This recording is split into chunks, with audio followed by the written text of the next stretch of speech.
Hello everyone. तो जैसा कि आप लोगों को पता है कि हम लोग क्लास 9th की history chapter 1 the French revolution को कंटिन्यू किए हुए हैं, जिसमें हमने लास्ट वीडियो में इसकी थर्ड पार्ट ली थी, जिसमें हमने देखा था कि फ्रांस कैसे मोनार्कियल रूल ख़त्म करके रिपब्लिक नेशन बन गया। ठीक है, तो अब हम लोग देखते हैं कि वुमेन की क्या पार्टिसिपेशन थी। जिन लोगों ने वीडियो नहीं देखा पिछला वाला, वो नीचे डिस्क्रिप्शन में प्लेलिस्ट से जाकर वीडियो देख सकते हैं। और जो मेरे बारे में नहीं जानते उनको मैं बता देना चाहता हूँ, मेरा नाम नवीउल्लाह है और इस चैनल पर मैं आपको क्लास 6 से लेकर क्लास 12 तक की एसएसटी पढ़ाता हूँ। ठीक है, तो अभी कुछ क्लासेस की वीडियोस अपलोड हो चुकी है एसएसटी की, और बाकी कुछ क्लासेस की अभी नहीं हो पाई है। तो जल्द ही वीडियोस अपलोड हो जाएंगी। क्लास 10th की हिस्ट्री की कंप्लीट वीडियो अपलोड हो चुकी है। ठीक है, और क्लास 9th की हिस्ट्री अभी चल रही है हमारी। क्लास 10th की ज्योग्राफी भी चल रही है इसी के पैरेलल।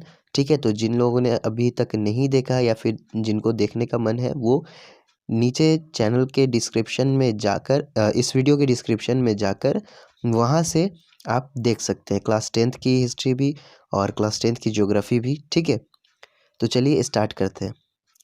तो हमारा आज का टॉपिक होने वाला है, did women have a revolution. क्या रिवॉल्यूशन में वुमेन का कोई पार्ट था? जो हमारा फ्रेंच रिवॉल्यूशन हुआ, क्या उसमें वुमेन्स का कोई पार्ट था? ये हम लोग आज देखेंगे। ठीक है, तो from the very beginning women were active participants in the events which brought about so many important changes in the French society. तो वुमेन का भी रिवॉल्यूशन में कई इंपॉर्टेंट रोल रहा। वुमेन काफ़ी ज़्यादा पार्टिसिपेट की। ये जितना भी इवेंट्स हो रहा था फ्रेंच सोसाइटी में रिवॉल्यूशन के टाइम, उन सभी में वुमेन्स ने भी काफ़ी ज़्यादा पार्ट लिया, पार्टिसिपेट किया। They hoped that their involvement would pressurise the revolutionary government to introduce measures to improve their lifes. उनका ये मानना था कि अगर हम इन सब एक्टिविटीज़ में, इन सब पॉलिटिकल एक्टिविटीज़ में पार्टिसिपेट करेंगे, तो उससे जो रिवॉल्यूशनरी गवर्नमेंट थी उस टाइम, यानी कि जैकोबिन गवर्नमेंट जो थी, उस पर प्रेशर बनेगा और वो हमारे लिए कुछ बेटर करेंगे। ठीक है, most women of the third state had to work for a living.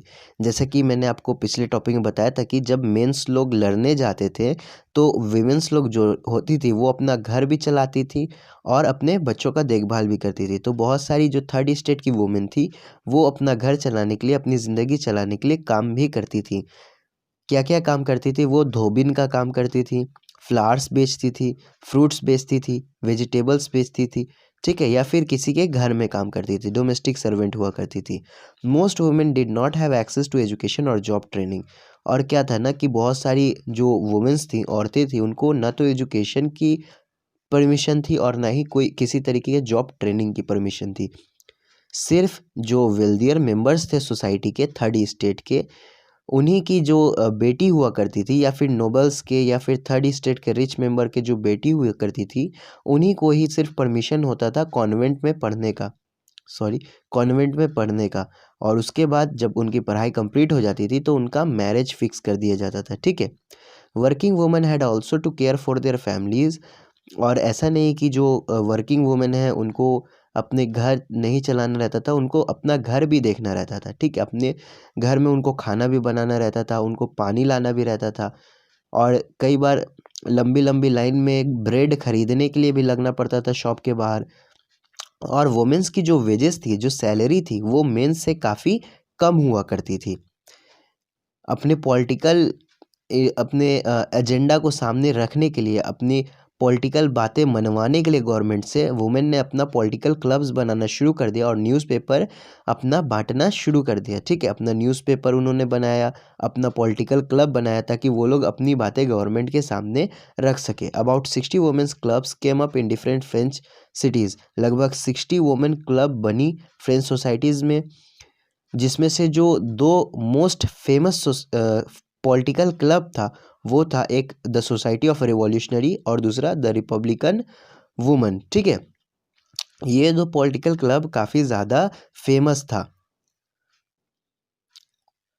One of their main demand was that women enjoy the same political right as main.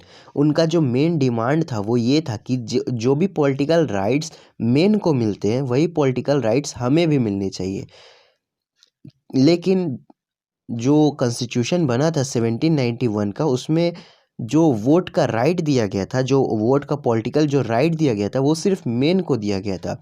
इस बात से वुमेन काफ़ी ज़्यादा डिसअपॉइंटेड हो गई थी। वुमेन्स को पैसिव सिटीजन्स बना दिया गया था। तो इसलिए उनका जो वुमेन्स लोग का जो डिमांड था वो था कि उनको भी वोट करने का राइट मिले, असेंबली में इलेक्ट होने का राइट मिले और पॉलिटिकल ऑफिस यानी कि गवर्नमेंट में जॉब मिले। ठीक है, ओनली देन दे फेल्ट, अगर ऐसा होता है, उनको ऐसा लगता था कि अगर ऐसा हो कि हमें वोट करने की राइट मिले, असेंबली में हमें सीट मिले और हमें गवर्नमेंट में जॉब मिले, अगर ऐसा होगा तभी गवर्नमेंट तक हमारी बात पहुंचेगी। ठीक है, ऐसा उन लोगों का मानना था वुमेन्स लोग का। इन द अर्ली ईयर्स, पहले के सालों में revolutionary government did introduces laws that helped improve the lifes of women. Revolutionary government जो थी, जैकोबिन गवर्नमेंट, उसने काफ़ी लॉज लाए जिससे वुमेन्स की लाइफ को बेटर किया जा सके। उन्होंने स्कूल खुलवाने के साथ साथ स्कूल जाना भी कंपलसरी कर दिया सभी गर्ल्स के लिए। ठीक है, और ये भी कर दिया, ये भी फैसिलिटी दे दी कि कोई भी फादर, किसी भी डाउटर का फादर, मतलब कोई भी किसी भी लड़की को ज़बरदस्ती मैरिज करने के लिए नहीं फोर्स कर सकता है। ठीक है, मैरिज करने के लिए कोई भी इंसान किसी लड़की को फोर्स नहीं कर सकता है। मैरिज को कोर्ट मैरिज कर दिया गया। ठीक है, मैरिज को कोर्ट मैरिज कर दिया गया और डाइवोर्स को लीगल कर दिया गया। पहले क्या था कि मेन को जब भी मन करता था वुमेन को डाइवोर्स दे देते थे।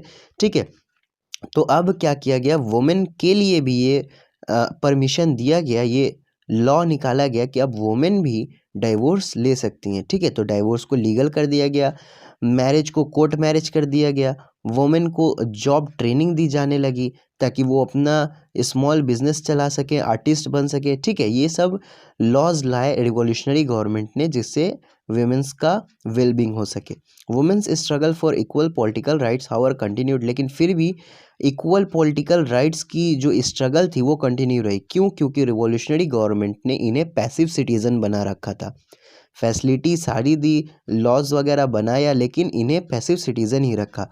During the reign of terror, the new government issued laws ordering closure of women's clubs and banning their political activities. और जैकोबिन गवर्नमेंट के टाइम पर, यानी कि रेवोल्यूशनरी गवर्नमेंट के टाइम पर, जो भी इनको पॉलिटिकल क्लब बनाने की या फिर पॉलिटिकल एक्टिविटी करने की परमिशन मिली हुई थी, रेन ऑफ टेरर के टाइम पर ये सारी परमिशन ख़त्म हो गई थी। ठीक है, सारी परमिशन ख़त्म हो गई। Many prominent women were arrested and a number of them executed. बहुत सारी वुमेन को अरेस्ट कर लिया गया और उनको फिर फांसी भी दे दी गई। Women's movements for voting right and equal wages continued through the next 200 years in many countries of the world। तो लगभग 200 साल तक वुमेन्स ने स्ट्रगल किया अपने राइट्स पाने के लिए। The fight for the vote was carried out through an international suffrage movement. और इस जो वोट का जो राइट पाने के लिए जो मूवमेंट चला, तो इंटरनेशनल मूवमेंट भी चला लेट 19th और अर्ली 20th सेंचुरी में। ठीक है, वुमेन्स को राइट दिलाने के लिए इंटरनेशनल सफरेज मूवमेंट भी चला। Like the example of the political activities of French women during the revolutionary year was kept alive as an inspiring memory. और जितनी भी पॉलिटिकल एक्टिविटी वुमेन्स करती थी फ्रेंच सोसाइटी में, जितनी भी वुमेन पॉलिटिकल एक्टिविटी करती थी अपने राइट्स को पाने के लिए, उसको एज अ इंस्पिरेशन उसको रखा गया, उस सारे रिवॉल्यूशन को। ठीक है, एक याद के तौर पर सहेज कर रखा गया। और फाइनली 1946 में फ्रांस में वुमेन्स को भी एक्टिव सिटीजन्स का स्टेटस दे दिया गया, इनको भी वोट करने का राइट दे दिया गया। तो ये था हमारा स्टोरी कि क्या रिवॉल्यूशन में वुमेन का पार्ट था या नहीं था। तो हाँ, उनका पार्ट था रिवॉल्यूशन में। वो भी अपना पॉलिटिकल क्लब बनाई थी ताकि उन्हें राइट मिल सके, लेकिन उन्हें राइट नहीं मिला। फैसिलिटीज़ मिली लेकिन राइट नहीं मिला। और रेन ऑफ टेरर के टाइम पर उनको अरेस्ट कर लिया गया, उनको फांसी दे दिया गया और फाइनली 1946 में उनको राइट मिल गया। ठीक है, तो ये स्टोरी थी पूरी। अब नेक्स्ट जो वीडियो आएगी उसमें हम लोग देखेंगे कि स्लेवरी का जो गुलामी चलती थी उसका एबोलिशन कैसे हुआ, उसका खात्मा कैसे हुआ। ठीक है, तो मिलते हैं अब नेक्स्ट वीडियो में। अगर वीडियो आपको अच्छा लगा हो तो लाइक करिए, चैनल को सब्सक्राइब करिए और वीडियो को शेयर करना ना भूलें। ठीक है, मिलते हैं नेक्स्ट वीडियो में, तब तक के लिए बाय बाय।